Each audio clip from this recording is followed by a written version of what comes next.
ಕಾರಂತರ ಕರ್ಮಭೂಮಿ ಬಾಲವನಕ್ಕೆ ಈ ದುಸ್ಥಿತಿ ಯಾರಿಂದ ಬಂದಿದೆ?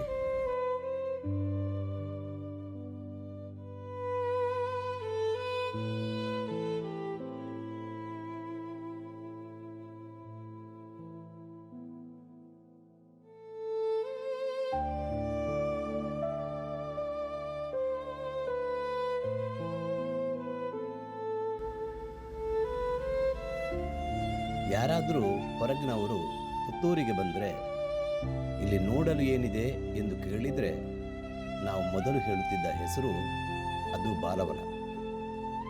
ಆದರೆ ಇನ್ಮುಂದೆ ಆ ಹೆಸರನ್ನು ಹೇಳುವ ಮುನ್ನ ಒಂದು ಕ್ಷಣ ಯೋಚಿಸಬೇಕಾದ ಸ್ಥಿತಿ ಈಗ ಬಂದೊದಗಿದೆ.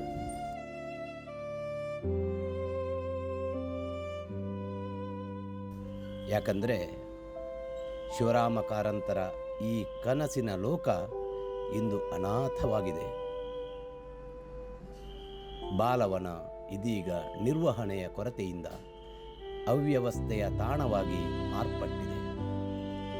ದಕ್ಷಿಣ ಕನ್ನಡ ಜಿಲ್ಲೆಯ ಪುತ್ತೂರಿನಲ್ಲಿರುವ ಜ್ಞಾನಪೀಠ ಪ್ರಶಸ್ತಿ ಪುರಸ್ಕೃತ ಕಡಲ ತೀರದ ಭಾರ್ಗವ ಡಾಕ್ಟರ್ ಕೋಟಾ ಶಿವರಾಮ ಕಾರಂತರ ಕರ್ಮಭೂಮಿ ಪುತ್ತೂರಿನ ಬಾಲವನ ಈಗ ಅಕ್ಷರಶಃ ನಿರ್ಲಕ್ಷ್ಯದ ಸುಳಿಗೆ ಸಿಲುಕಿದೆ.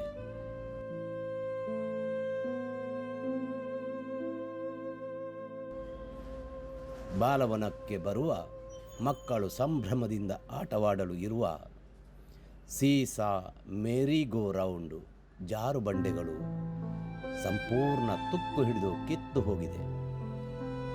ಆಟದ ಸಾಮಗ್ರಿಗಳು ಮುರಿದು ಬಿದ್ದಿದೆ. ಉಯ್ಯಾಲೆ ಕಳಚಿ ನೆಲದ ಮೇಲಿದ್ದು ಯಾವ ಮಗು ನೋವು ಅನುಭವಿಸಿದೆಯೋ ಗೊತ್ತಿಲ್ಲ.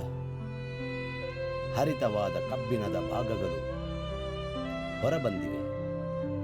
ಇದರಿಂದಾಗಿ ಇಲ್ಲಿ ಆಟವಾಡಲು ಬರುವ ಪುಟಾಣಿ ಮಕ್ಕಳಿಗೆ ಗಾಯಗಳಾಗುತ್ತಿರುವುದಂತೂ ಸತ್ಯ. ಮಕ್ಕಳ ಉದ್ಯಾನವನದ ನೆಲದಲ್ಲಿ ಇರಬೇಕಾದ ಮರಳು ಮಾಯವಾಗಿದ್ದು ಗಟ್ಟಿಯಾದ ನೆಲದ ಮೇಲೆ ಮಕ್ಕಳು ಬಿದ್ದರೆ ಅಪಾಯ ಕಟ್ಟಿಟ್ಟ ಬುತ್ತಿಯೇ ಸರಿ.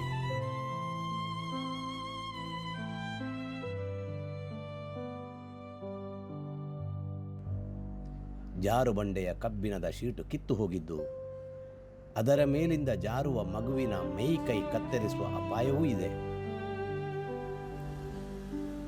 ಈ ದೃಶ್ಯಗಳನ್ನು ನೋಡಿ. ಮಕ್ಕಳಿಗಾಗಿ ಕಾರಂತರು ಕಟ್ಟಿದ ಈ ಬಾಲವನದಲ್ಲಿ ಆಟದ ಸಾಮಗ್ರಿಗಳ ಪರಿಸ್ಥಿತಿ ಏನಾಗಿದೆ ಎಂದು ನೋಡಿ. ಆಟದ ಉಪಕರಣಗಳು ಮುರಿದಿದೆ. ಕಬ್ಬಿಣದ ಪೈಪುಗಳು ತುಕ್ಕು ಹಿಡಿದು ಹಾರಿ ಹೋಗಿದೆ. ಇಲ್ಲಿ ಆಟವಾಡಲು ಬರುವ ಪುಟಾಣಿಗಳು ಗಾಯ ಮಾಡಿಕೊಂಡು ಕಣ್ಣೀರು ಹಾಕುವಂತಾಗಿದೆ. ಆಟದ ಮೈದಾನದಲ್ಲಿ ಮರಳೂ ಇಲ್ಲ, ಮೆತ್ತನೆಯ ಹಾಸೂ ಇಲ್ಲ. ಆಟದ ಪರಿಕರಗಳು ಕಿತ್ತು ಹೋಗಿ ಸಾವು ನೋವಿಗೆ ಆಹ್ವಾನ ನೀಡುತ್ತಿದೆ.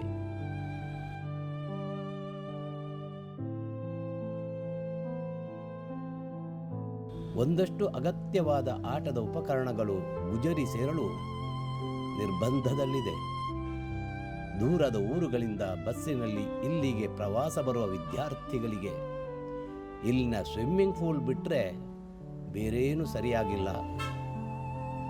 ಫೋಟೋ ತೆಗೆಸಿಕೊಳ್ಳಲು ಕೂಡ ಇಲ್ಲಿ ಒಂದು ಸರಿಯಾದ ಜಾಗವಿಲ್ಲದಷ್ಟು ಗಿಡ ಗಂಟೆಗಳು ಹುತ್ತಗಳು ಬೆಳೆದು ನಿಂತಿವೆ.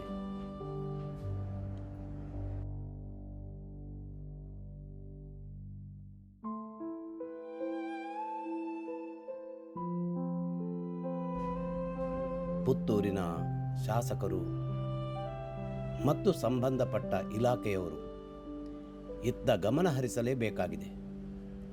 ಕಾರಂತರ ಈ ಪವಿತ್ರ ಕರ್ಮ ಭೂಮಿಯನ್ನು ಹೀಗೆ ಹಾಳುಗೆಡುವುದು ನಮಗೆ ನಾವೇ ಮಾಡಿಕೊಳ್ಳುವ ಅವಮಾನವಲ್ಲದೆ ಇನ್ನೇನು? ಇನ್ನಾದರೂ ಅಧಿಕಾರಿಗಳು ಎಚ್ಚೆತ್ತುಕೊಂಡು ಈ ಬಾಲವನಕ್ಕೆ ಹೊಸ ಕಳೆ ನೀಡುತ್ತಾರೆಯೇ?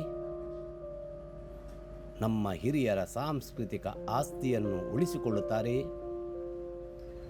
ಬಾಲವನ ಉಳಿಯಲಿ, ಕಾರಂತರ ನೆನಪು ಚಿರಕಾಲ ಬೆಳಗಲಿ. ಇದು ನಮ್ಮ ಮೀಡಿಯಾದ ವಿಶೇಷ ಕಳಕಳಿ.